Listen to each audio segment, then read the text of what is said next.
हाँ जी, सभी को नमस्कार। एक बार फिर से सभी का स्वागत है। Very good morning Deepika ji, Renu Garhwal. तो जल्दी से सभी साथी जुड़ जाएं। तो अब तक हमारी डिफरेंशियल इक्वेशन यानी कि अवकल समीकरण की 2 क्लास है वो कंप्लीट हो चुकी हैं। आज हम पढ़ेंगे थर्ड क्लास, जिसमें पढ़ेंगे सॉल्यूशन ऑफ डिफरेंशियल इक्वेशन। तो फर्स्ट क्लास में हमने पढ़ा था अवकल समीकरण क्या होती है। उसके बाद हमने पढ़ा था कि टाइप ऑफ डिफरेंशियल इक्वेशन यानी कि ऑर्डिनरी डिफरेंशियल इक्वेशन और पार्शियल डिफरेंशियल इक्वेशन क्या होती हैं।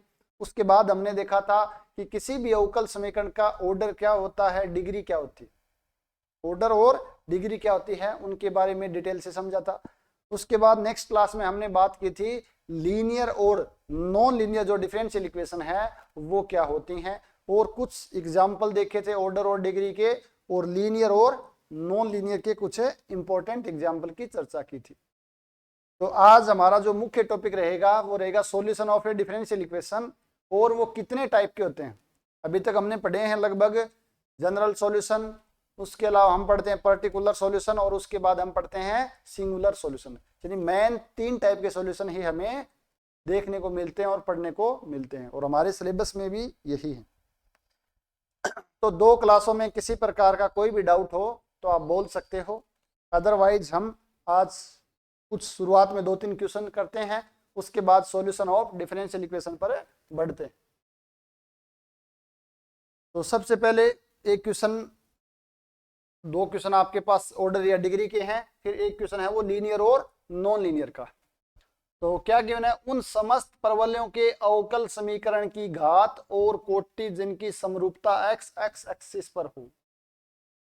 क्या बोल रहा है, the degree and order of the differential equation, यानी अवकल समीकरण की डिग्री और ऑर्डर क्या है, of all parabolas whose axis of symmetry is along x axis r, यानी कि उसकी जो सिमेट्री की एक्सिस है वो x एक्सिस है। तो अगर आपको ये कर्व ही नहीं पता कौन सा कर्व है, इसको देख के अगर आप कर्व नहीं बना पाते हो तो आप कभी भी डिग्री और ऑर्डर है वो नहीं बता सकते हो।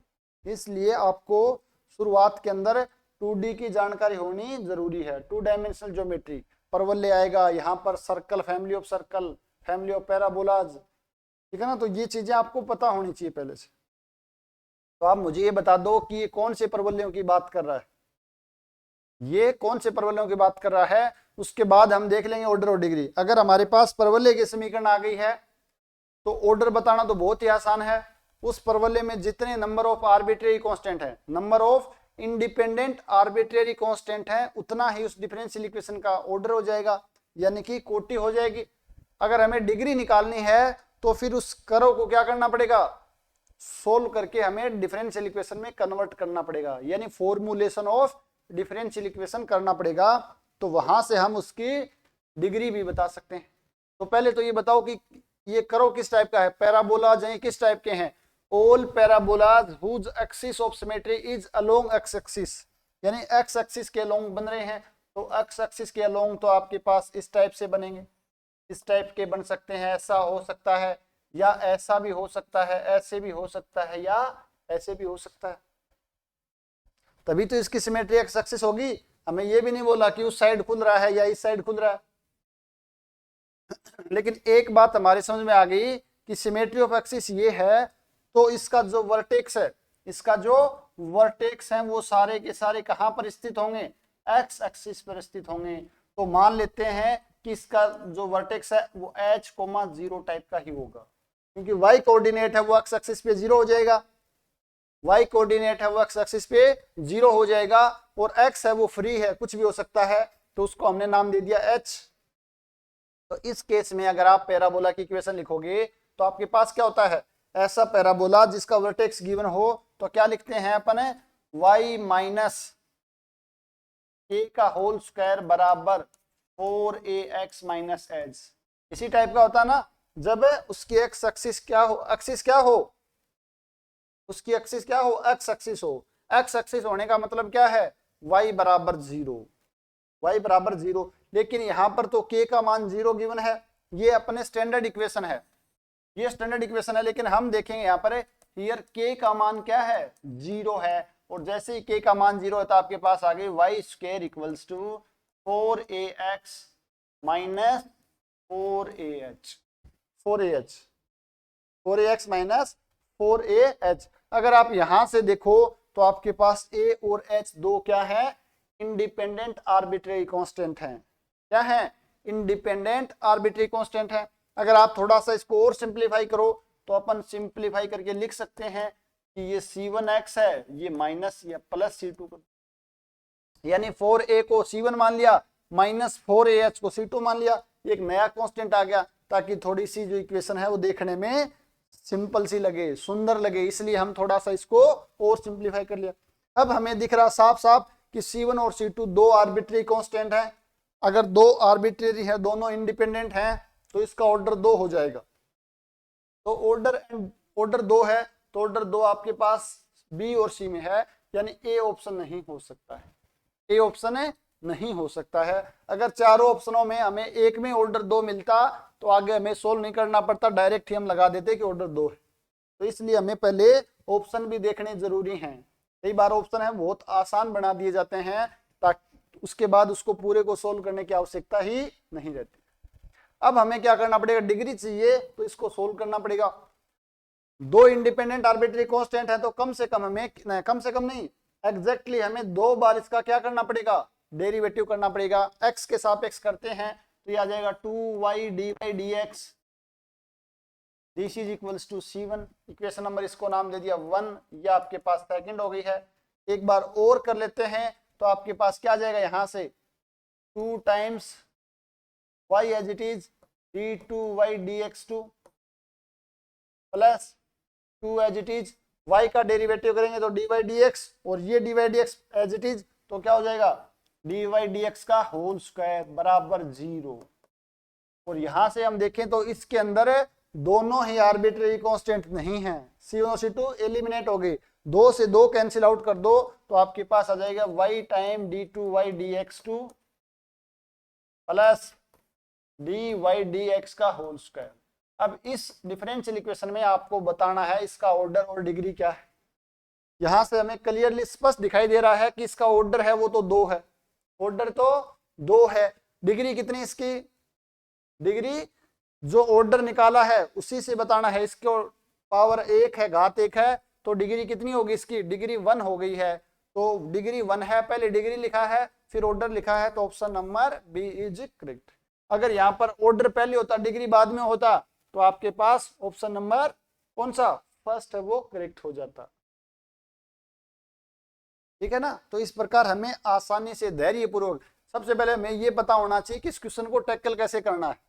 तो सबसे पहले हमें यहां से ये पूछा कि करो निकाल सकते हैं, अगर अकेला ऑर्डर पूछता तो हमें बस यहां तक सोल्व करना पड़ता। यहां तक सोल्व करते ही हम बता सकते हैं कि इसमें 2 इंडिपेंडेंट आर्बिट्रेरी कांस्टेंट है, अतः इसका जो ऑर्डर होगा वो 2 हो जाएगा। अगर डिग्री पूछी है तो हमें आगे फर्दर सोल्व करना पड़ेगा और आगे हल करना पड़ेगा। अब और क्या क्वेश्चन बन सकता है, यहां से देखो, यहां से क्वेश्चन यही पूछ सकता था कि क्या पूछ सकता है कि ये बताओ कि जो डिफरेंशियल इक्वेशन है वो कितने ऑर्डर की है और लीनियर होगी या नॉन लीनियर होगी। जैसे मैं बताता हूं, एक क्वेश्चन आगे शायद यहां पर लिखा होगा, हाँ ये जो जैसे आपके पास वही दे दिया ऊपर वाला ही कि ऐसा पैराबोलाज जिनकी एक्स एक्सिस क्या है, सिमेट्री एक्सिस है, तो वो बाद में ऐसा भी दे सकता है linear and first order, non linear and first order, linear and second order, इस प्रकार के ऑप्शन में बना सकता है। तो हमें यहाँ पर पूछता तो आपको ये भी पता होना चाहिए कि डिफरेंशियल इक्वेशन लीनियर है या नॉन लीनियर है। लीनियर है यानी रेखिक है या अरेखिक है। तो यहाँ पे आप देख रहे हो कि डिपेंडेंट वेरिएबल, ये वाला डिपेंडेंट वेरिएबल और डिफरेंशियल कोफिशिएंट का प्रोडक्ट है। यहाँ पर डिफरेंशियल कोफिशिएंट की डिग्री भी 2 है, तो दोनों ही कंडीशन फेल हो रही हैं, कम से कम 1 हो जाती तब भी हम क्या बोल सकते हैं कि ये अवकल समीकरण है, ये नॉन लीनियर है। तो आपको अगर क्वेश्चन आता है भी सोल्व करना तो यहां से कुछ भी पूछे, इसका डिग्री पूछे, इसका ऑर्डर पूछे, लीनियर या नॉन लीनियर पूछे, आप सब कुछ बता सकते हो। कब,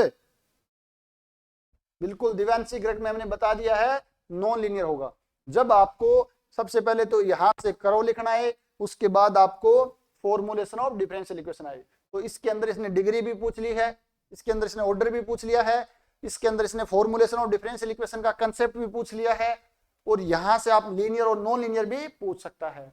एक क्वेश्चन में 3 से 4 कंसेप्ट डालकर वो क्वेश्चन को क्या बना सकते हैं, जितना चाहे उतना अच्छा क्वेश्चन बना सकते हैं, और सारे के सारे कंसेप्ट हैं वो रिवाइज हो सकते हैं। समझ में आया? इस क्वेश्चन में किसी प्रकार का कोई डाउट हो तो बोलो।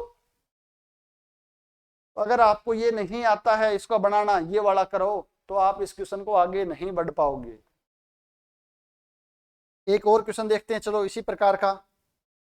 क्या पूछा गया है, y अक्ष को मूल बिंदु पर स्पर्श करने वाले वर्तकुल का निरूपित करने वाली अवकल समीकरण, यानी the differential equation representing the family of circle, representing the family of circles touching y axis at the origin. यानी सबसे पहले आपको एक फैमिली ऑफ सर्कल्स पता होना चाहिए जो y एक्स को ओरिजिन पे टच करती हो, ओरिजिन पे टच करती हो। तो बताओ किस टाइप की होगी family of circle.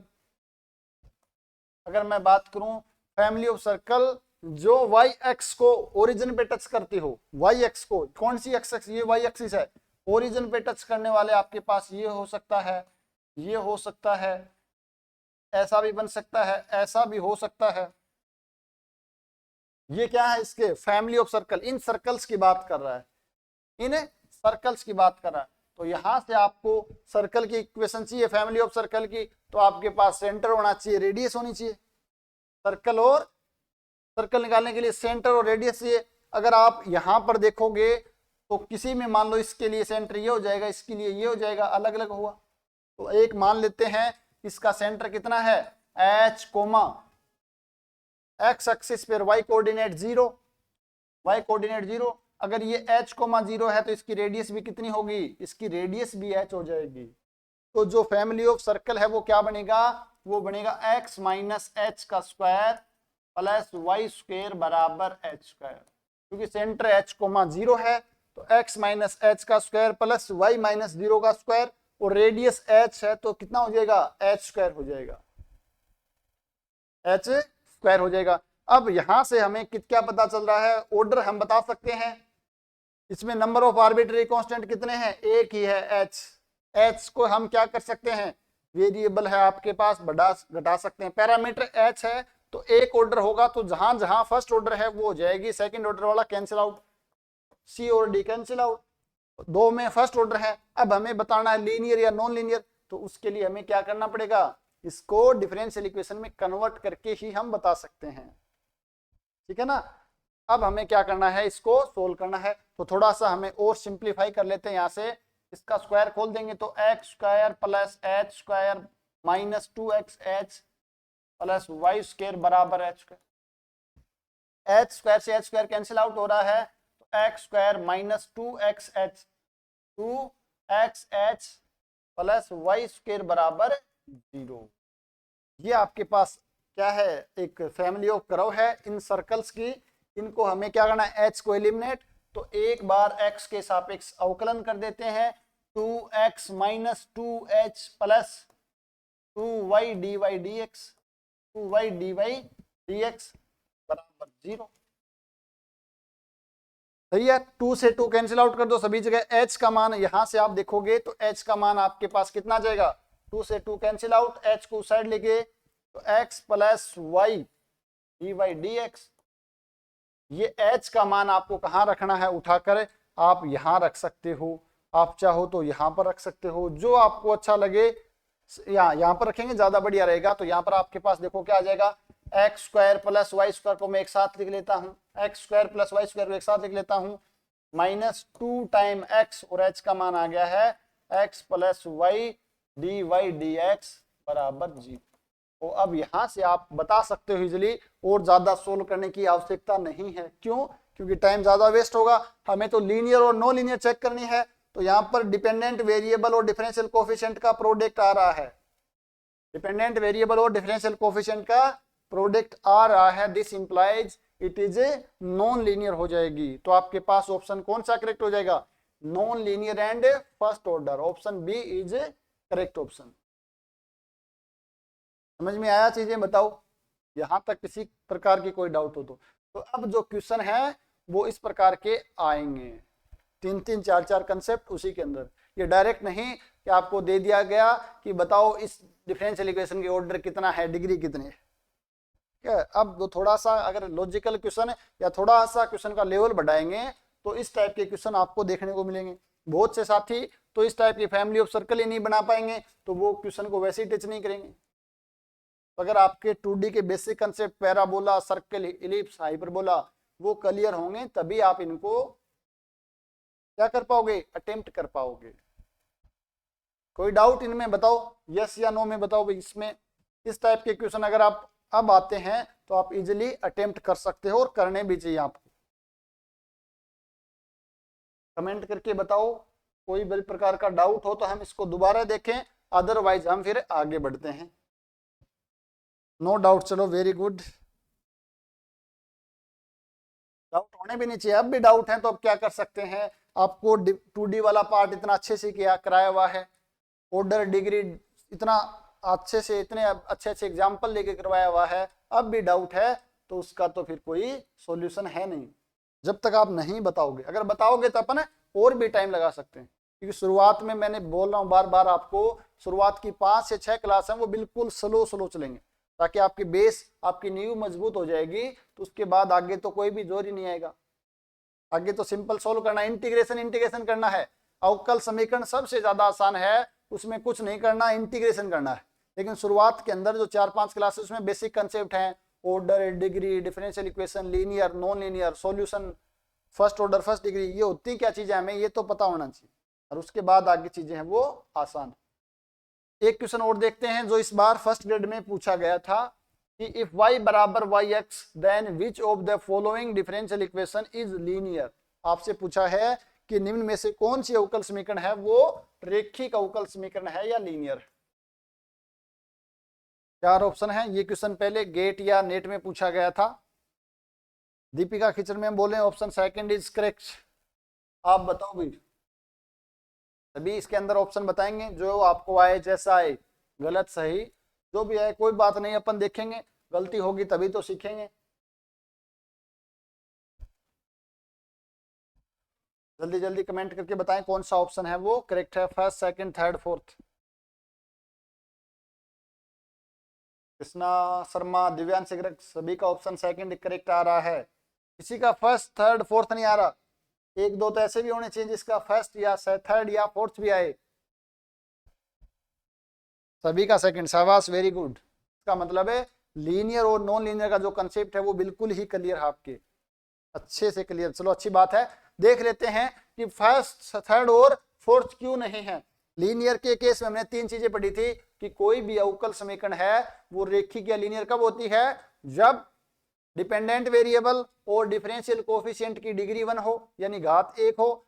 Second, dependent variable और डिफरेंशियल कोफिशिएंट का आपस में प्रोडक्ट ना हो यानी अवकल गुणांक, और डिपेंडेंट वेरिएबल यानी प्रतंत्र चर का आपस में गुणनफल ना हो। और थर्ड, कोई भी 2 डिपेंडेंट वेरिएबल का आपस में प्रोडक्ट ना हो, कोई भी 2 डिफरेंशियल कोफिशिएंट का आपस में प्रोडक्ट ना हो। अगर ये तीनों चीजों में से तीनों की तीनों चीज सेटिस्फाई हो रही हैं तो वो लीनियर है, अदरवाइज नॉन लीनियर।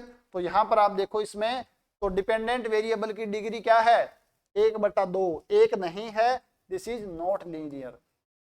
थर्ड में देखें तो यहां से प्रोडक्ट करेंगे तो dy dx plus y dy dx, तो डिपेंडेंट वेरिएबल और डिफरेंशियल कोफिशिएंट का प्रोडक्ट आ रहा है। और थर्ड आपके पास ये आ रहा है, देखो यहां पर इसकी डिग्री हाफ आ रही है, या दोनों तरफ स्क्वायर कर देंगे तो डिपेंडेंट वेरिएबल का मान कितने आ जाएगी, डिग्री 2 आ जाएगी। दोनों तरफ स्क्वायर करेंगे तो 2 आ जाएगी, अदरवाइज यहां पर तो अंडर रूट में यानी कि हाफ आ रहा है, डिग्री हाफ आ रही है। या इसको पहले अंडर रूट हटाना, वैसे तो डिग्री निकालने के लिए हमें क्या करना होता है कि डिफरेंशियल कोफिशिएंट के अंदर हमें डेरिवेटिव बनाना होता है, दोनों तरफ स्क्वायर करेंगे। दोनों तरफ जैसे स्क्वायर किया तो आपके पास x square plus y square plus 2xy, और y स्क्वायर आते ही यानी डिपेंडेंट वेरिएबल की डिग्री 1 से ज्यादा हो गई, 1 नहीं है, this implies this is a not linear. तो फर्स्ट आपके पास थर्ड और फोर्थ लीनियर नहीं है, जबकि यहाँ पर dy dx है, साइन x है, x की पावर m कितनी भी हो कोई फर्क नहीं पड़ेगा। क्यों नहीं पड़ेगा, क्योंकि ये तो इंडिपेंडेंट वेरिएबल है। तो ये क्वेश्चन फर्स्ट ग्रेड में पूछा गया था इस बार, बिल्कुल ही आसान, जब आपको लीनियर डिफरेंशियल इक्वेशन की डेफिनेशन पता हो। चलो तो अब पढ़ते हैं आज का जो topic main, solution of differential equation यानी अवकल समीकरण का हल। तो कल हमने थोड़ी सी चर्चा की थी रफली कि सॉल्यूशन है किसी अवकल समीकरण का, वो क्या होता है, वो स्वतंत्र चर और परतंत्र चर में एक रिलेशन होता है जो अवकल समीकरण को संतुष्ट करता है, जो अवकल समीकरण को सेटिस्फाई करता है, सॉल्यूशन ऑफ डिफरेंशियल इक्वेशन कहलाता है। लेकिन अब अगर हम मैथमेटिकली थोड़ा सा सही प्रॉपर डेफिनेशन देखें तो क्या होता है कि अगर आपके पास कोई भी एक nth ऑर्डर की डिफरेंशियल इक्वेशन है, क्या है, f of x y y dash y की पावर n बराबर 0। मैंने कल बताया था कि ये वाला किसको रिप्रेजेंट करता है, एक nth ऑर्डर की अवकल समीकरण को रिप्रेजेंट करता है। ना तो ऑर्डर बताता है, ना डिग्री बताता है, ना लीनियर और नॉन लीनियर बताता है, ये सिर्फ इतना बताता है कि ये एक nth ऑर्डर की अवकल समीकरण है, nth ऑर्डर की अवकल समीकरण है भी nth ऑर्डर डिफरेंशियल इक्वेशन यानी nth ऑर्डर की अवकल समीकरण है। Then a real valued function phi, phi एक आपके पास रियल वैल्यूड फंक्शन है defined for all x belongs to i, जो कहां पर डिफाइन है, किसी इंटरवल i पर डिफाइन है, किसी इंटरवल i पर डिफाइन है, is a solution of differential equation if it satisfy the following two requirements. यानी अगर आपके पास कोई nth ऑर्डर की डिफरेंशियल इक्वेशन है तो एक रियल वैल्यूड फंक्शन फाई जो किसी इंटरवल i पर डिफाइंड है, तो वो इस अवकल समीकरण का सॉल्यूशन कब होगा, जब ये दो रिक्वायरमेंट को फुलफिल करता हो, दो रिक्वायरमेंट को फुलफिल करता हो। कौन सी, पहली तो ये कितने ऑर्डर की डिफरेंशियल इक्वेशन है, n ऑर्डर की, तो ये क्या होना चाहिए, फंक्शन है वो n टाइम डिफरेंशिएबल होना चाहिए, यानी phi x, phi dash x, phi double dash x and phi n x exist for all x belongs to i। Exist का मतलब क्या है, फाई डैश एक्स एग्जिस्ट होने का मतलब क्या है, आपसे पूछा जाए f डैश एस एग्जिस्ट, इसका मतलब क्या है कि f है वो डिफरेंशिएबल है, f है वो डिफरेंशिएबल है। f डबल डैश एग्जिस्ट का मतलब क्या है, f है वो दो टाइम डिफरेंशिएबल है, यही तो पढ़ते हैं ना। तो यानी अगर n ऑर्डर की डिफरेंशियल इक्वेशन है तो आपके पास जो फंक्शन फाई है वो nth टाइम डिफरेंशिएबल होना चाहिए for all x belongs to i, इस इंटरवल के अंदर। दूसरी चीज ये इसको सेटिस्फाई करना चाहिए, यानी f x y की जगह फाई x, y डैश की जगह फाई डैश x और y n डेरिवेटिव की जगह आपके पास फाई n x बराबर 0, यानी दूसरी चीज इसको सेटिस्फाई करना चाहिए।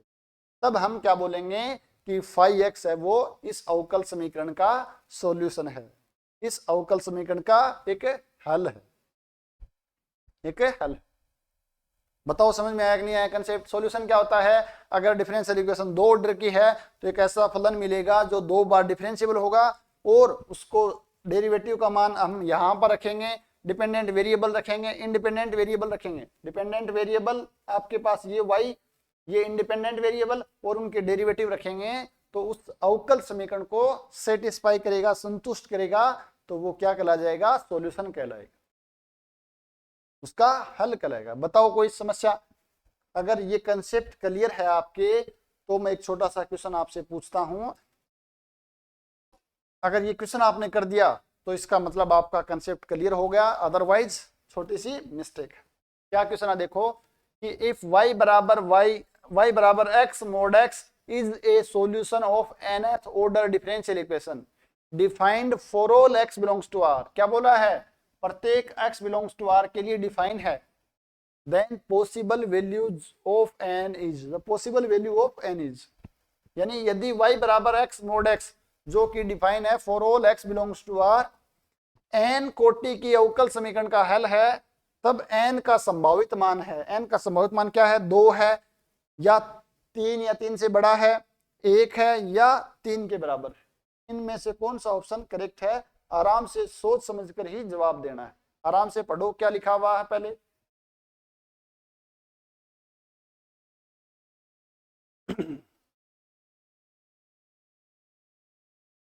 और सभी का जवाब आना चाहिए, गलत आओ सही आओ।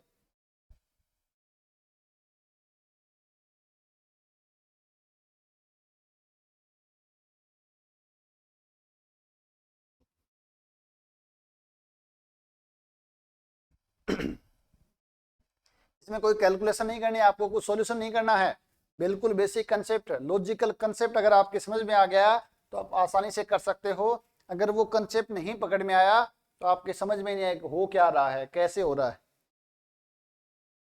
इसीलिए आपको कंसेप्ट पढ़ने हैं। बार बार बोल रहा हूं मैं, रटाफिकेशन वाला टाइम गया, अब रटाफिकेशन से कुछ नहीं होगा। पहले तो ये था चलो अवकल समीकरण आ गई, कर दिया, इंटीग्रेशन हो गया। अगर आपको अच्छा एग्जाम, अब फर्स्ट ग्रेड सेकंड ग्रेड भी बहुत अच्छे एग्जामों में आने लग गया है, ठीक है ना, उसको हल्के में नहीं लेना है। सेकंड ग्रेड में तो 40% बनने मुश्किल हो गए हैं। तो आपको अगर छोटी छोटी चीजें अगर आपके समझ में आ गई, भाई क्या सॉल्यूशन, क्या ऑर्डर, क्या डिग्री, फिर कितना भी बड़ा क्वेश्चन क्यों ना आ जाए आप आसानी से सोल्व कर सकते हैं। कृष्णा शर्मा ने बोला है ऑप्शन थर्ड, दिव्यांशी ग्रेग ने बोला है n बराबर 1। चलो इसका मतलब दोनों ने ही सेम बताया है। इसके अलावा कुछ और हो ऑप्शन तो आप बताएं जल्दी से, आपके पास 10 सेकंड का समय और है।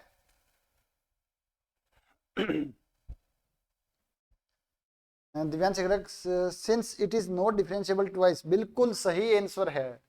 एक और भी जो साथी जुड़े हुए कम से कम कमेंट जरूर करें, गलत हो जाएगा तो कोई समस्या नहीं है, सबसे ज्यादा गलती होगी तो यहाँ पर जो कंसेप्ट है वो दिव्यांश ग्रेग मैम ने बता भी दिया है। क्या है देखो यहाँ पर है, ये आपके पास फलन है, ये सॉल्यूशन है, तो हमें तो बस ये देखना है ये कितनी बार डिफरेंशिएबल है। ये जितनी बार डिफरेंशिएबल है उतने ऑर्डर की डिफरेंशियल इक्वेशन का सॉल्यूशन हो सकता है। और हम जानते हैं कि y बराबर, ये आपने पढ़ लिया है कि y बराबर x मोड x है। इसका अगर हम बात करें डेरिवाइड डैश है वो हो जाएगा 2 टाइम मोड x। और ये वाला y डैश है ये वापस डिफरेंशिएबल नहीं है, यानी y double dash not exist. y double dash exist नहीं करेगा तो कभी भी दो या दो से अधिक ऑर्डर की डिफरेंशियल इक्वेशन का सॉल्यूशन हो ही नहीं सकता है। तो n का मान संभावित क्या हो सकता है, 1 हो सकता है, यानी ये फर्स्ट ऑर्डर की डिफरेंशियल इक्वेशन का सॉल्यूशन हो सकता है, यानी ऑप्शन थर्ड है वो करेक्ट है। शाबाश, very good. Divyanshi Greg and Krishna Sharma दोनों ने ही इस कंसेप्ट को पकड़ लिया है, वेरी गुड। तो ये देखो कुछ भी नहीं है, मैंने क्या कहा था यहाँ पर स्पष्ट स्पष्ट बोला था कि n ऑर्डर की डिफरेंशियल इक्वेशन है तो ये function f x n time differentiable होना चाहिए।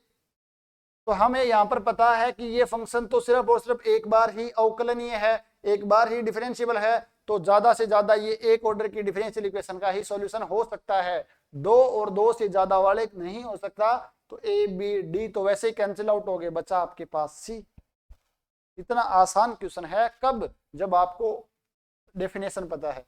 अगर रफली डेफिनेशन पता होता कि डिपेंडेंट वेरिएबल और इंडिपेंडेंट वेरिएबल में एक रिलेशन होता है जो अवकल समीकरण को संतुष्ट करता है, तो ये चीज आपके दिमाग में नहीं आती कभी भी, ये कभी भी आप नहीं सोच पाते। तो इसलिए आपको एग्जैक्ट जो डेफिनेशन वो भी पता होना चाहिए और रफली डेफिनेशन भी पता होना चाहिए। तो अब उम्मीद है कि ये कंसेप्ट आपके समझ में आ गया और इस टाइप का कोई भी क्वेश्चन आए आप आसानी से कर सकते हो।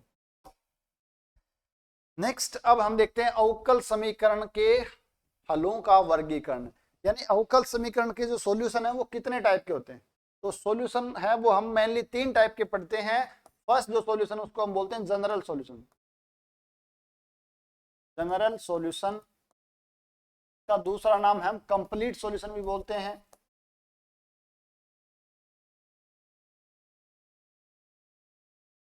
कंप्लीट सॉल्यूशन यानी कि जिसको हम हिंदी में बोलते हैं व्यापक या पूर्ण हल,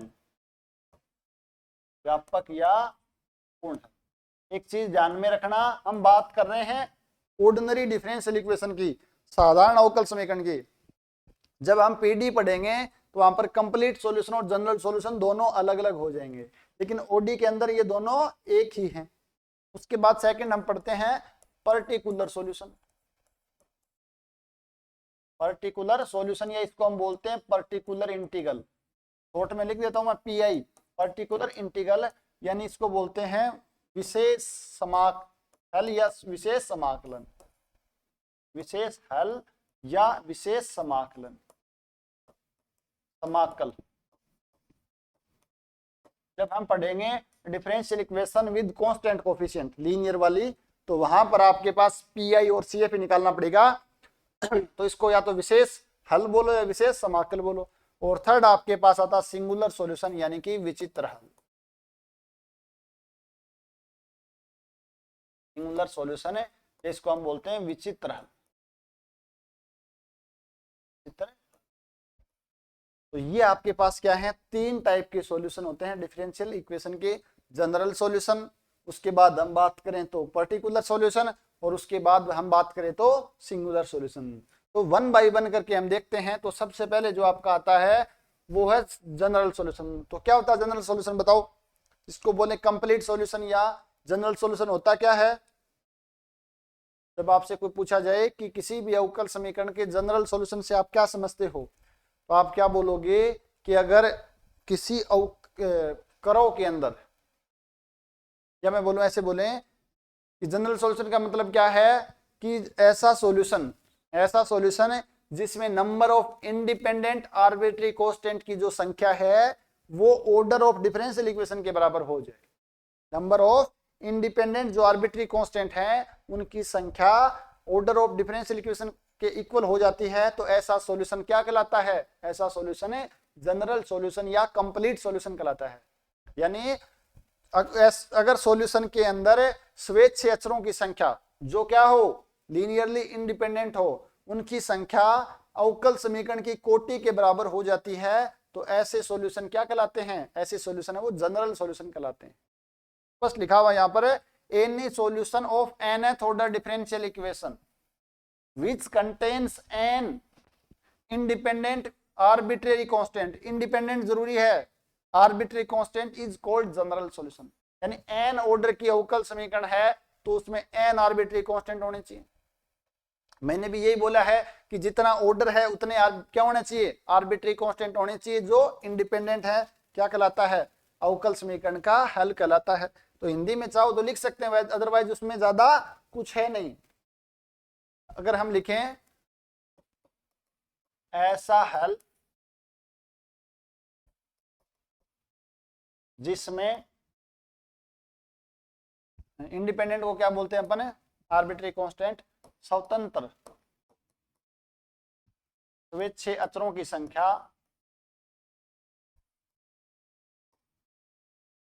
संख्या, अवकल समीकरण की कोटि के बराबर है। अवकल समीकरण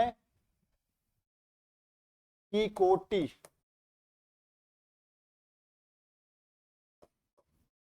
की समान हो, क्या कहलाता है? जनरल सॉल्यूशन यानी व्यापक हल कहलाता है। व्यापक हल कहलाता है। ठीक है ना? तो कुछ भी नहीं, आपको बस ये देखना है कि अवकल समीकरण का ऑर्डर 3 है, तो अगर सॉल्यूशन में 3 आर्बिट्री कांस्टेंट हैं जो इंडिपेंडेंट हैं, तो क्या है? वो जनरल सॉल्यूशन है, अदरवाइज जनरल सॉल्यूशन नहीं है, अदरवाइज नहीं है। ठीक है ना? इतना सा आपको ध्यान में रखना है। तो ये आपके पास क्या है? जनरल सॉल्यूशन है। जनरल सॉल्यूशन की डेफिनेशन है, आसान है, बिल्कुल कुछ भी नहीं है। नेक्स्ट हम बात करें विशिष्ट हल या पर्टिकुलर इंटीग्रल, यानी विशिष्ट हल या विशिष्ट समाकलन। विशिष्ट समाकलन तो करना क्या है आपको कि जो विशिष्ट समाकलन में परिभाषा क्या होती है कि जो आपको जनरल सॉल्यूशन है, जो आपका कंप्लीट सॉल्यूशन है, जो आपका व्यापक सॉल्यूशन है, उसमें आपको क्या मिलेंगे? अगर n ऑर्डर की डिफरेंशियल इक्वेशन है तो n इंडिपेंडेंट आर्बिट्री कांस्टेंट मिलेंगे। अगर जो n इंडिपेंडेंट आर्बिट्री कांस्टेंट है उनको अगर हम पर्टिकुलर कुछ वैल्यू दे दें, किसी को 1, किसी को 2, किसी को 3, किसी को 4, तो जो आर्बिट्री कांस्टेंट है उनको पर्टिकुलर वैल्यू देने से जो सॉल्यूशन या जो हल प्राप्त होता है वो विशिष्ट हल कहलाता है, वो पर्टिकुलर सॉल्यूशन कहलाता है। कितना आसान है। अगर आपको जनरल सॉल्यूशन की डेफिनेशन पता है तो उसमें जो आर्बिट्री कांस्टेंट है उनको पर्टिकुलर वैल्यू देने से जो सॉल्यूशन प्राप्त होता है वो क्या कहलाता है? पर्टिकुलर सॉल्यूशन कहलाता है। देखो डेफिनेशन क्या है? ए solution which is obtained from general solution. General solution से ही प्राप्त करेंगे, क्यों? क्योंकि उसी के अंदर तो आर्बिट्री कांस्टेंट है।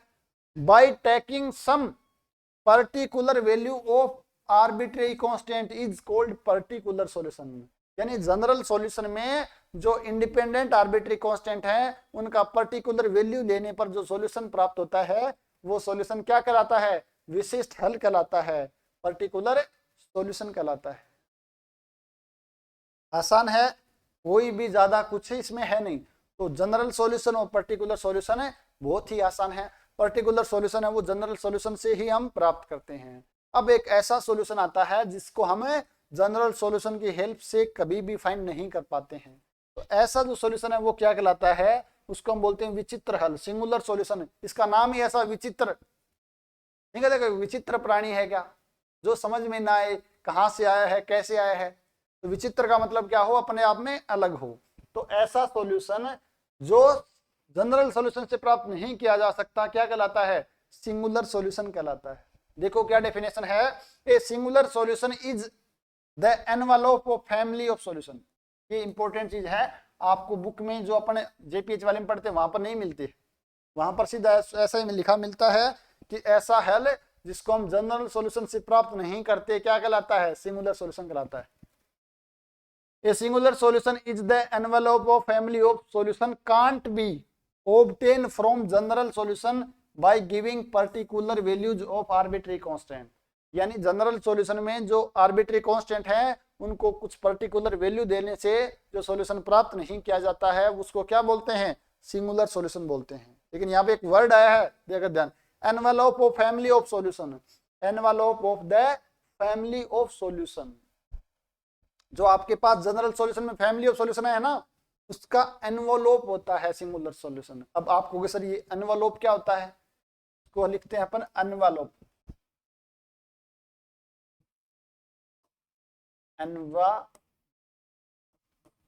एक बार देख लेना, हिंदी में एनवेलोप भी हो सकता है, कुछ अलग अलग लिखा रहता है, शायद ये एनवेलोप, एक बार हिंदी में देख लेना।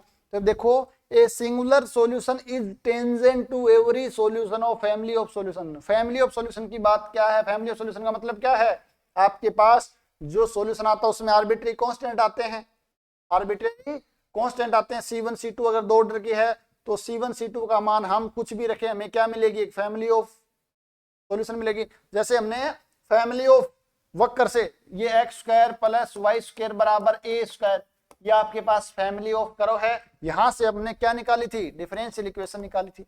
अब जब डिफरेंशियल इक्वेशन का सोल्व करेंगे तो आपके पास इस टाइप की तो फैमिली ऑफ कर्व आएगा, ए का मान चेंज करते जाओ आपके पास क्या आता जाएगा, एक नई फैमिली ऑफ आती जाएगी।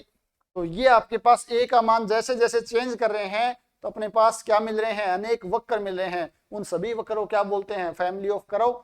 अगर डिफरेंशियल इक्वेशन का सॉल्यूशन है तो फैमिली ऑफ सॉल्यूशन।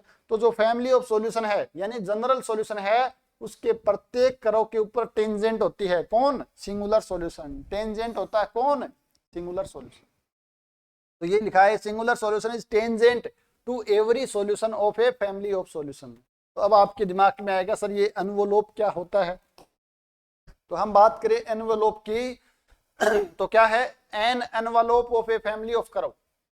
एनवेलोप हमेशा ही किसी फैमिली ऑफ कर्व का होता है, एनवेलोप हमेशा ही किसी ऑफ फैमिली ऑफ कर्व का होता है। Is in the plane, plane के अंदर बात कर रहे हैं अपन, इज एक कर्व, एक ऐसा वक्र होता है that is tangent to each member of the family of at some point, family at some point.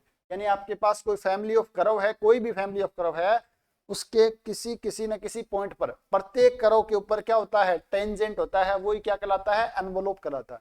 देखो एग्जांपल से थोड़ा और समझ में आएगा। आपके पास ये पैराबोला की इक्वेशन है y बराबर x प्लस a का होल स्क्वायर, a का मान 0 ले लेते हैं तो y बराबर x स्क्वायर आ जाएगा, a का मान 1 ले लेंगे तो y बराबर x प्लस 1 का होल स्क्वायर आ जाएगा। जब 2 ले लेंगे तो y बराबर x प्लस 2 का स्क्वायर, -1 ले लेंगे तो x बराबर y बराबर x माइनस 1 का होल स्क्वायर। ये आपके पास कितने फैमिली मिलेंगे, इनफाइनाइट मिलेंगे। जैसे जैसे a का मान चेंज करेंगे अलग अलग फैमिली ऑफ कर्व मिलेंगे। तो यहाँ पर आप निकालो, लिखोगे जिनको इस टाइप से होंगे सारे के सारे। ये अगर हम देखें तो क्या होगा, y बराबर x स्क्वायर, y बराबर x प्लस 1 का होल स्क्वायर। तो क्या हो जाएगा, इसका वर्टेक्स देखोगे तो x का मान -1 है, y का मान 0 है, तो ये यहाँ से हो जाएगा। यहाँ पर आप इसको देखोगे तो ये वाला यहाँ हो जाएगा, 2 वाला ये वाला आपके पास ये 2 है, यहाँ पर आ जाएगा, है ना। ये 2, ये आपके पास 1 है, माइनस का ये माइनस का 2 है, ये 0 है, ये 1 है। तो ये आपके पास फैमिली ऑफ कर्व है। तो एनवेलोप क्या होता है, एक ऐसा कर्व होता है, एक ऐसा वक्र होता है, जब मैं बोलूँ टेंजेंट का काम करता है प्रत्येक फैमिली ऑफ कर्व पर। तो इस पे भी इस पे भी इस पे भी ये टेंजेंट का काम करता है। तो ये वाले y बराबर 0 है, वो क्या है यहाँ पर, वो क्या है, टेंजेंट है इसके प्रत्येक कर्व पर, इसके प्रत्येक वक्र पर। तो ये y बराबर 0 है, वो इस वक्र के लिए एनवलप कहलाता है। क्या कहलाता है? एनवेलोप कहलाता है। तो ये एनवलप होता है। तो आपको ये पता होना चाहिए एनवलप क्या चीज है।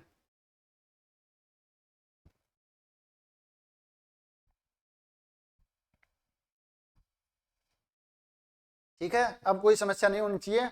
तो सिंगुलर सॉल्यूशन एक एनवलप होता है जिसको हम, जो जनरल सॉल्यूशन है उसमें किसी कोई पर्टिकुलर वैल्यू देने से प्राप्त नहीं कर सकते हैं। तो ये आपको तीनों डेफिनेशन पता होना चाहिए पहली बात तो। अब हम देखते हैं कोई एक ऐसी डिफरेंशियल इक्वेशन है जिनके तीनों सॉल्यूशन की बात करते हैं। हाँ, ध्यान रखना, विचित्र सॉल्यूशन हमेशा प्राप्त हो ऐसा जरूरी नहीं है। विचित्र सॉल्यूशन हमेशा ही मिले ऐसा जरूरी नहीं है, ये चीज का भी आपको ध्यान में रखना है। अब आपके पास एक डिफरेंशियल इक्वेशन है dy dx बराबर अंडर रूट वाई। इस अवकल समीकरण को सोल्व करना है और हम देखते हैं इसके तीनों के तीनों सॉल्यूशन। पहली बात तो ये बताओ अवकल समीकरण की ऑर्डर कितना है, डिग्री कितनी है, और लीनियर या नॉन लीनियर, उसके बाद हम इसको सोल्व करते हैं। तो इतना सॉल्यूशन तो आप सभी को ही आता है कि dy dx बराबर अंडर रूट वाई है। आपको क्या करना, वेरिएबल सेपरेशन मेथड, इसका ऑर्डर 1 है, डिग्री इसकी 1 है, ऑर्डर 1 है, डिग्री 1 है, और नॉन लीनियर है क्योंकि y की पावर 1/2 आ रही है। डिपेंडेंट वेरिएबल की जो डिग्री वो 1 नहीं है, दिस इंप्लाइज नॉन लीनियर। क्या कर सकते हैं, वेरिएबल सेपरेबल, ये आपके पास आ जाएगा दिस इक्वल्स टू dx। दोनों तरफ इंटीग्रेशन कर देते हैं, 1/√y का इंटीग्रेशन यानी y की पावर -1/2 का इंटीग्रेशन। क्या करते हैं, y की पावर -1/2 +1 और नीचे +1, तो ये कितना हो जाएगा 1/2 और नीचे 1/2 यानी कि √2। तो ये आ जाएगा आपके पास √2 और √, नहीं सर 1/2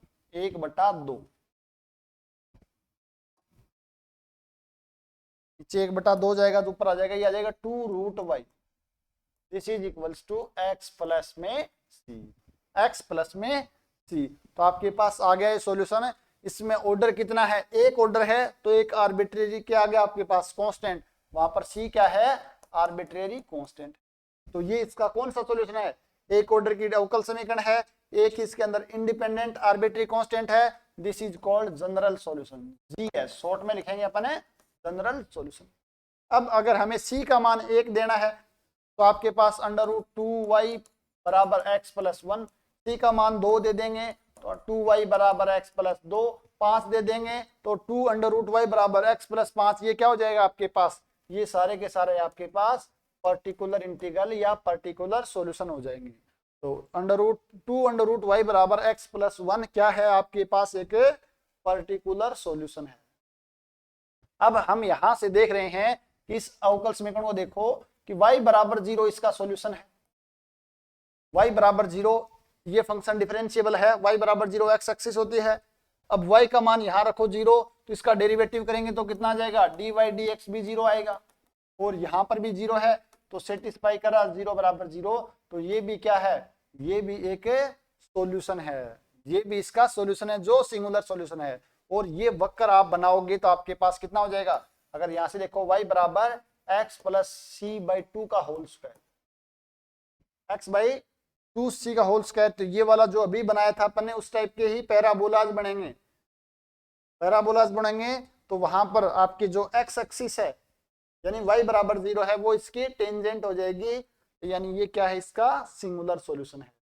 तो इस प्रकार जो तीनों सॉल्यूशन है वो हम यहाँ से देख सकते हैं इस डिफरेंशियल इक्वेशन से। इस डिफरेंशियल इक्वेशन को आपको ध्यान में रखना है, जब भी आप कहीं पर देखो तो तीनों सॉल्यूशन इससे मिलते हैं। प्रत्येक अवकल समीकरण का सिंगुलर सॉल्यूशन एग्जिस्ट करे ऐसा जरूरी नहीं है, तो ये थे आपके पास सॉल्यूशन यानी कि हलों के प्रकार, हल अवकल समीकरण के हल या सॉल्यूशन ऑफ डिफरेंशियल इक्वेशन। अब हम बढ़ते हैं आगे और नेक्स्ट हमारे पास है कि दो छोटे छोटे कंसेप्ट और पढ़ते हैं, इनिशियल वैल्यू प्रॉब्लम और boundary value problem. Initial value problem और बाउंड्री वैल्यू प्रॉब्लम, यानी इनिशियल वैल्यू प्रॉब्लम क्या होती है कि the differential equation together with some condition given on a single point. जैसे आपके पास dy dx बराबर fxy कोई भी एक अवकल समीकरण है, और किसी पॉइंट पर यानी कि y ऑफ x नोट बराबर y1 या y नोट आ गया, तो ये जो डिफरेंशियल इक्वेशन है, या मैं बोलूं ये वाली क्या कहलाता है, IVP लिखते हैं शॉर्ट में, इनिशियल वैल्यू प्रॉब्लम होती है। यानी कोई डिफरेंशियल इक्वेशन है और किसी सिंगल पॉइंट पर x नोट पर, x1 पर, x2 पर, किसी भी सिंगल पॉइंट पर अगर आपको कुछ कंडीशन गिवन है, सिंगल पॉइंट पर डोमेन में डिफाइन होनी चाहिए, डोमेन में, तो उसके अंदर वो क्या कहलाती है, IVP कहलाती है। एक पॉइंट पर है तो IVP, 2 पॉइंट पर है तो BVP, यानी कि बाउंड्री वैल्यू प्रॉब्लम। तो IVP आपके सिलेबस में है, सिलेबस का मतलब डायरेक्टली नहीं दे रखा है, लेकिन यहां से क्वेश्चन पूछे जाते हैं। और दूसरी आपके पास होती है BVP, एक बार वो देख लेते हैं, उसके बाद हम इन क्वेश्चन की चर्चा करते हैं। सेकंड आपके पास बाउंड्री वैल्यू प्रॉब्लम है, ये differential equation together with some condition on 2 point, अगर 2 पॉइंट पर कंडीशन गिवन हो तब हम क्या बोलते हैं, ऐसे अवकल जो अवकल समीकरण है उनको हम क्या बोलते हैं, बाउंड्री वैल्यू प्रॉब्लम। जैसे आपके पास गिवन हो d2y dx2 plus dy dx बराबर 5, अगर हमें कंडीशन दे दी जाए कि y x नोट बराबर y नोट और y ऑफ x1 बराबर y1, तो 2 पॉइंट पर x नोट और x1 पर 2 पॉइंट पर कंडीशन हो तो बाउंड्री वैल्यू प्रॉब्लम होती है। MSc में आप पढ़ते हो बाउंड्री वैल्यू प्रॉब्लम, जबकि इनिशियल वैल्यू प्रॉब्लम है BSc में भी कुछ क्वेश्चन मिल जाते हैं। तो ये अपने सिलेबस में नहीं है, यहां से क्वेश्चन नहीं पूछे जाएंगे फर्स्ट ग्रेड और सेकंड ग्रेड में, जबकि इनिशियल वैल्यू प्रॉब्लम में इस टाइप से क्वेश्चन पूछे जाते हैं कि दिया हुआ है कि अवकल समीकरण है, उसके बाद x बराबर 1 के लिए y का मान 1 है, यानी डायरेक्ट ऐसे बोल रहा है ये y1 बराबर 1। एक चीज तो ये देखो ऐसा लिखा हुआ हो yx नोट बराबर y नोट, इसका मतलब क्या, इसका मतलब समझ में आना चाहिए कि जब x का मान x नोट है तब y का मान कितना है, y नोट है। यानी ये लिखा है, इसका मतलब क्या है, x की जगह 1 रखना है, और जब x का मान 1 रख रहे हैं तो उस केस में y का मान कितना है, 1 है। y0 बराबर 2, इसका मतलब जब x का मान 0 है तब y का मान कितना है, 2 है। देखो ऐसे लिखा हुआ, x बराबर 1 के लिए y बराबर 1, x बराबर -1 के लिए y का मान कितना है, तो ये दे दिया है, x बराबर -1 के लिए मान पूछा है। अगर आपको सिंपल सी अवकल समीकरण सोल्व करनी आती हैं तो ये आसानी से आप देख सकते हो। तो देख लेते हैं क्वेश्चन, छोटा सा क्वेश्चन है, इतना तो आपको बेसिक अवकल समीकरण सभी को आती है, क्योंकि आपने BSc में पढ़ी है, MSc में भी पढ़ी है और आपने पेपर भी दिए। तो देख लेते हैं ताकि थोड़ा सा हो जाएगा प्रैक्टिस। अपने अवकल समीकरण है dy/dx बराबर e की power x plus y, this is equals to क्या हो रहा है, वेरिएबल सेपरेशन मेथड है, आसान सा है। तो y वाले हम लिख सकते, पहले थोड़ा सा और सिंप्लीफाई कर लो, e की पावर x इंटू e की पावर y, y वाले एक साइड ले आओ तो ये आ जाएगा e की पावर नीचे y और ये माइनस का y, और ये आ जाएगा e की पावर x dx, दोनों तरफ इंटीग्रेशन कर देते हैं, माइनस e की पावर माइनस y बराबर e की पावर x प्लस e की पावर c लिखें या सिर्फ c लिखें, सिर्फ c लिख लो या e की पावर c लिख लो, कोई फर्क नहीं पड़ेगा, चलो c ही लिख लो। अब हमें क्या कंडीशन गिवन है कि x का मान 1 है तो y का मान 1, यानी y1 बराबर 1 है तो x की जगह 1 रखो और y की जगह 1 रखो, तो यह आ जाएगा माइनस का e की पावर -1 बराबर e की पावर 1 बराबर c, sorry plus c।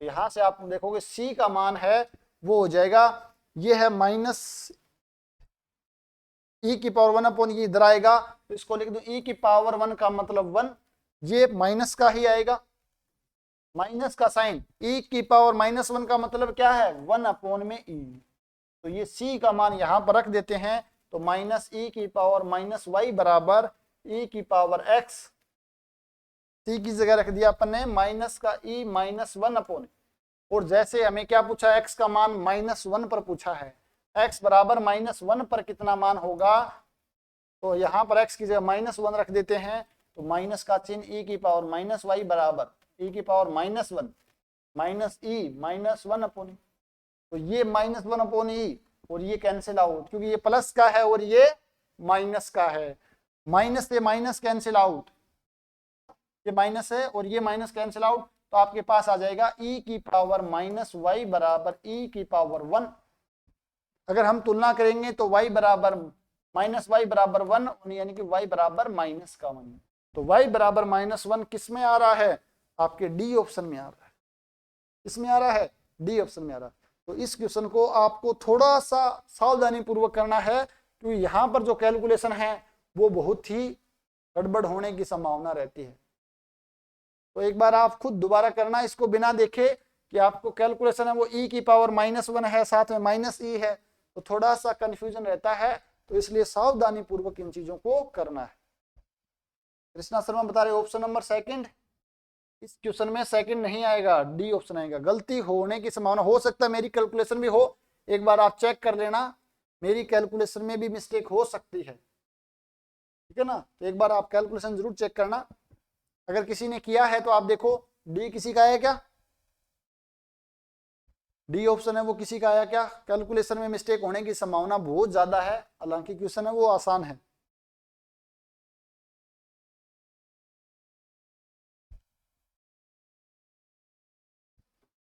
Okay, Krishna Sharma का भी डी आ गया है, दीपिका खिचड़ का भी डी आ गया, शाबाश, वेरी गुड। हो सकती है कैलकुलेशन मिस्टेक, तो कोई बड़ी बात नहीं है, बस अपने को प्रैक्टिस ज्यादा से ज्यादा करनी है ताकि जो सिली मिस्टेक हैं ये कम से कम हो। इसी के लिए तो प्रैक्टिस कर रहे हैं अपन टेस्ट के माध्यम से, क्लास में जो क्वेश्चंस हैं। बिल्कुल शाबाश, प्रियंका जी का भी 4th आ गया है, वेरी गुड। तो आपको समझ में आना चाहिए करना क्या है। इनिशियल वैल्यू प्रॉब्लम यानी सॉल्यूशन निकालो, उसका मान रखो, आर्बिट्री कांस्टेंट का मान निकाल दो। या तो वो पूछेगा सॉल्यूशन क्या है, या आपसे पूछ सकता है कि सॉल्यूशन आपने निकाल लिया है, ये सॉल्यूशन आ गया है सी का मान रखते ही, अब आपको बताना है कि इस पॉइंट पर इसका मान कितना है, तो वो भी आप आसानी से निकाल सकते हो। नेक्स्ट हम देखें क्वेश्चन आपके पास क्या गिवन है कि dy upon dx minus y बराबर 1, y 0 बराबर 1 का एक हल है, तो yx, यहाँ पर सिर्फ सॉल्यूशन ही पूछा है, यानी यह अवकल समीकरण आपके पास गिवन है। जब x का मान 0 है तो y का मान 1 है, तो yx का मान, सिंपल सा क्वेश्चन है, आपको घर पे करना है। यहाँ से आप अगर मान रखोगे तो आपके पास इंडिपेंडेंट जो कांस्टेंट है, आर्बिट्री कांस्टेंट है, उसका मान है वो निकल जाएगा और y और x में के सॉल्यूशन आ जाएगा। ये आपको खुद को सोल्व करना है। नेक्स्ट हम बात करें तो आपके पास है अवकल समीकरण से व्यक्त वक्र जो बिंदु 1,0 से गुजरता है। 1, से 0 से गुजरने का मतलब क्या है? y1 बराबर, ये x है ये y है, तो आपको इसको सोल्व करना है। वो हो जाएगा सोल्व कैसे? ये आपके पास सेपरेबल वेरिएबल मेथड से हो जाएगा। आप करो, नहीं होगा तो अपन वेरिएबल सेपरेशन मेथड पढ़ेंगे तो इसको दोबारा देख लेंगे। और जब x का मान 1 है तो y का मान 0 है, तो आपको सोल्व करना है और आपको बताना है करो क्या रहा। या आप कहो तो इसको हम अभी कर लेते हैं जल्दी से, 1 मिनट लगेगी, कोई ज्यादा लंबा चौड़ा काम है नहीं। 1 + y² dx minus x y d y बराबर 0। ये क्वेश्चन थोड़े से अच्छे क्वेश्चन माने जाते हैं कि आपको सॉल्यूशन निकल के भी आपसे पूछ रहा कौन सा करो है, यानी करो की भी जानकारी होनी जरूरी है। तो यहां से आप देखोगे तो y वाले एक साइड, x वाले एक साइड, तो ये आ जाएगा dx अपॉन में x, इसको उस साइड ले गए तो ये आ गया dy, ऊपर y है, नीचे इसका भाग देंगे 1 + y²। अब हमें क्या करना है? इंटीग्रेशन करना है। अगर मैं ऊपर नीचे 1/2 से मल्टीप्लाई कर देता हूं तो इस साइड आ जाएगा आपके पास ln x और ये आपके पास ln, इसका डेरिवेटिव है ऊपर एग्जिस्ट कर रहा है, 1 + y² को t मान लेते हैं तो 2y dy बराबर dt, तो इसका ऊपर एग्जिस्ट कर रहा है तो 1/2 अलग आ जाएगा, ln 1 + y² plus ln c कर देते, लोग लोग है तो लोग सी। क्या बोला? x का मान 1 और y का मान 0, x का मान 1 रखते ही यहाँ पर 0, y का मान 0 रखते ही log 1 0 plus ln c plus log c, तो यहाँ पर log c का मान 0 आ रहा है, ठीक है ना। इसको थोड़ा सा अपने log c का मान 0, अपन सिर्फ c रखो, यहाँ पर ज्यादा आसान रहेगा, कैलकुलेशन थोड़ी सी आसान हो जाएगी और कोई बात नहीं है। तो यहाँ पर अपन c रख लेते हैं, तो यहाँ पर जैसे ही c रखा तो आपके पास कितना आ जाएगा? c बराबर 0 आ जाएगा। c का मान कितना आ गया? 0 आ गया, और c का मान 0 आते हमारे पास जो इक्वेशन आ गई है वो ln x बराबर, ये 2 टाइम्स कर देते हैं, 2 का मल्टीप्लाई करके, और ये आ जाएगा ln 1 + y²। और यहाँ से आप देखोगे तो ये x² आ जाएगा, फिर दोनों तरफ एंटी लॉग ले लेंगे तो आपके पास 1 + y² आ जाएगा, this is equals to x square minus का वाई स्क्वायर बराबर 1। कौन सा कर्व है यहाँ पर, कौन सा वक्र आ रहा है, दिस इज हाइपरबोला। बिल्कुल दिव्यांश अग्रग में हमने बता दिया है, इट इज एन हाइपरबोला। अगर आप ln c लोगे तो क्या होगा कि ln c बराबर 0 आ रहा है तो c का मान 1 आ जाएगा, तो 1 रखना पड़ेगा यहाँ पर। तो थोड़ा सा वो ही है कि कैलकुलेशन में थोड़ा सा लेंथ आ जाएगी, क्योंकि एंटी लॉग लेंगे तब थोड़ा सा कैलकुलेशन मिस्टेक हो सकती, मिस्टेक तो नहीं होगी, थोड़ा समझने में वक्र को थोड़ी सी मुश्किल होगी, तो इसलिए अपन थोड़ी सी कैलकुलेशन आसान रखेंगे तो अपने लिए फायदा है। ये तो है नहीं भाई अपने को log लेना पड़ेगा या c लेना पड़ेगा, e की पावर c, जो मर्जी आप एक कांस्टेंट लेना है जो आपके लिए सूटेबल हो, जो आपके लिए सूटेबल हो। तो ये आपके लिए था एक प्रकार से क्वेश्चन भी है, यानी कि सेपरेबल मेथड का, और आईबीपी का कंसेप्ट भी समझ में आ गया। ये बाउंड्री वैल्यू प्रॉब्लम पढ़ ली है। अब हमारा जो मेन टॉपिक शुरू होता है फर्स्ट ऑर्डर और फर्स्ट डिग्री की डिफरेंशियल इक्वेशन का सॉल्यूशन, और जिसको हम पढ़ेंगे कल, तो फर्स्ट ऑर्डर और फर्स्ट डिग्री यानी प्रथम कोटि और प्रथम घात के अवकल समीकरण का हल किस प्रकार करते हैं। तो पहली बात तो ये देखो, इसके इतने से मेथड हैं, इन मेथड के बारे में कल एक बार आप देख के आना थोड़ा थोड़ा, सभी के बारे में क्या होता है।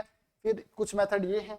इससे पहले मैं आपसे एक चर्चा करना चाहूंगा कि ये आपके दिमाग में आना भी चाहिए कि सर ये मेथड क्यों बनाए गए हैं, ये मेथड क्यों बनाए गए हैं फर्स्ट ऑर्डर और फर्स्ट डिग्री को सोल्व करने के लिए। क्या दूसरा क्वेश्चन आपके दिमाग में ये भी आ सकता है, क्या सर सभी अवकल समीकरण का सॉल्यूशन हल होगा, किसी प्रत्येक अवकल समीकरण का सॉल्यूशन एग्जिस्ट करेगा, अगर करेगा तो हमें कैसा पता चलेगा कि इस अवकल समीकरण का सॉल्यूशन इस मेथड से फाइंड आउट करेंगे, या हमें इस मेथड ही अप्लाई, ये मेथड ही अप्लाई करना चाहिए ताकि सॉल्यूशन आएगा। तो इस टाइप के क्वेश्चन आपके दिमाग में आना चाहिए। तो पहली बात तो ये कि प्रत्येक अवकल समीकरण का सॉल्यूशन एग्जिस्ट करे ऐसा जरूरी नहीं है, प्रत्येक अवकल समीकरण का सॉल्यूशन एग्जिस्ट करे ऐसा जरूरी नहीं है। दूसरी चीज कि जो कुछ मैथमेटिशियन हुए हैं उन्होंने क्या किया है, कुछ अवकल समीकरणों को कैटेगराइज करने का प्रयास किया कि इस टाइप के अवकल समीकरण दिखती हैं तो इसको हम इस मेथड से कर लेंगे, अगर इस टाइप के अवकल समीकरण दिखती हैं तो उन पर हम ये मेथड अप्लाई कर लेंगे, अगर इस टाइप के अवकल समीकरण है तो इसको हमें इस तरीके से या इस फॉर्मूले से या इस मेथड से हम सोल्व कर लेंगे। और जो अपनी बुक्स में है बीएससी वाले में, वो उन्हीं मेथड पे जो है वही डिफरेंशियल इक्वेशन गिवन है। इसका मतलब ये नहीं कि इसके अलावा अवकल समीकरण होती नहीं है, बहुत सी अवकल समीकरण ऐसी ऐसी अजीबोगरीब हैं जिनका सॉल्यूशन एग्जिस्ट नहीं करता, और वो हमारे सिलेबस में भी नहीं है, इसीलिए हमारे सिलेबस में नहीं, ठीक है ना। तो हमारे जो काम की है, हम जिनको सोल्व करते हैं वही हमारे सिलेबस में डाल रखी है, पहली बात। अब आपके दिमाग में आएगा सर ऐसी इक्वेशन कैसे हो सकती है, हमने तो आज तक देखा ही नहीं जिसका सॉल्यूशन एग्जिस्ट नहीं करता हो। सबसे सिंपल, किसी को देखा है क्या आज तक ऐसी अवकल समीकरण बता दो जिसका सॉल्यूशन एग्जिस्ट नहीं करता है, इसका सॉल्यूशन हल एग्जिस्ट नहीं करता हो, एक सिंपल सी कोई भी आप बता सकते हो। नहीं पता तो एक मैं छोटा सा आपको एक एग्जांपल दे देता हूं कि इस अवकल समीकरण का सॉल्यूशन नहीं होता है dy dx का होल स्क्वायर प्लस 1 बराबर 0, सबसे आसान है, प्लस 2 प्लस 3, इस अवकल समीकरण का हल नहीं होता है। किसके अंदर, रियल नंबर के अंदर। कहां पर, रियल नंबर के अंदर इस अवकल समीकरण का सॉल्यूशन है वो नहीं होता है। क्या होगा, dy dx बराबर, ये उधर जाएगा माइनस का 1 और इसका अंडर रूट, ये तो आयटा आ गया और आयटा आ गया, तो रियल नंबर के अंदर इसका सॉल्यूशन है वो एग्जिस्ट नहीं होगा। समझे बात। तो जरूरी नहीं प्रत्येक अवकल समीकरण का सॉल्यूशन एग्जिस्ट करे, पहली बात तो ये समझना है। दूसरी बात, कुछ मेथड हैं वो मैथमेटिशियन ने बनाए हैं, हमें उनको पढ़ना है। अब वहां पर हमें अगर आपको चाहिए भी कौन कौन से ऐसे हैं तो उसके लिए आपको फिर रिसर्च करनी पड़ेगी। रिसर्च करने के लिए आपको पता है पीएचडी करो, उस पर अपने को क्या करना, अपने को तो बस ये देखने की कौन कौन सी इक्वेशन है किस किस मेथड से करते हैं, तो वो चीजें अपने प्रैक्टिस में आ जाएगी देखते ही कि अच्छा ये टाइप की है, होमोजीनियस है तो इसमें ये मेथड लगाएंगे, अगर इसमें वेरिएबल अलग अलग हो रहे हैं तो ये मेथड से आसानी से हो जाएगी, अगर डिफरेंशियल इक्वेशन लीनियर दिखाई दे रही है तो यहाँ से कर लेंगे, अदरवाइज एग्जैक्ट और नॉन एग्जैक्ट वाला जो है लास्ट में पढ़ेंगे वहीं से सब का सॉल्यूशन हो सकता है। जो आपके पास पढ़ते हैं ना अपन उल्टा पढ़ते हैं, जो अपन पर्टिकुलर मेथड पढ़ते हैं ये एग्जैक्ट वाले से ही आए हैं, लेकिन हम पर आसानी रहती है, पहले से यही पढ़ते आ रहे हैं, तो इसलिए हम पहले इसको पढ़ते हैं, बाद में एग्जैक्ट को पढ़ते हैं। अगर आप अच्छी बुक देखोगे डिफरेंशियल इक्वेशन की, तो वहां पर आपको पहले एग्जैक्ट और नॉन एग्जैक्ट के बारे में पढ़ाया जाता है, और उसके पर्टिकुलर केस आपके पास लीनियर हो गया, होमोजीनियस हो गया, वेरिएबल सेपरेशन हो गया। लेकिन हमारे ये क्या जब एमएससी करते हैं वहां पर पढ़ाई जाती हैं अच्छी यूनिवर्सिटीज में, लेकिन अपने को तो अब क्वेश्चन करने हैं, कैसे भी करके ज्यादा से ज्यादा कंसेप्ट को समझना है और क्वेश्चन को कम समय में कैसे करना, हमारा टारगेट वो है। इसलिए हम उसी तरीके से पढ़ेंगे जिस तरीके से आपने बीएससी के दौरान पढ़ा है, ठीक है ना। अपना मेन मकसद है फर्स्ट ग्रेड में सिलेक्शन लेना, ना कि सिर्फ और सिर्फ नॉलेज गेन करना। नॉलेज तो बिल्कुल नो डाउट गेन करना ही है, लेकिन साथ में सिलेक्शन वाला ही करना है। तो कल मिलते हैं, अपन जो पढ़ेंगे इसके अंदर कौन कौन से मेथड हैं, क्या क्या चीजें हैं, और 1 बाय 1 करके इनको हमें सोल्व करेंगे। तो मिलते हैं नेक्स्ट क्लास में, तब तक आप सभी का बहुत बहुत धन्यवाद।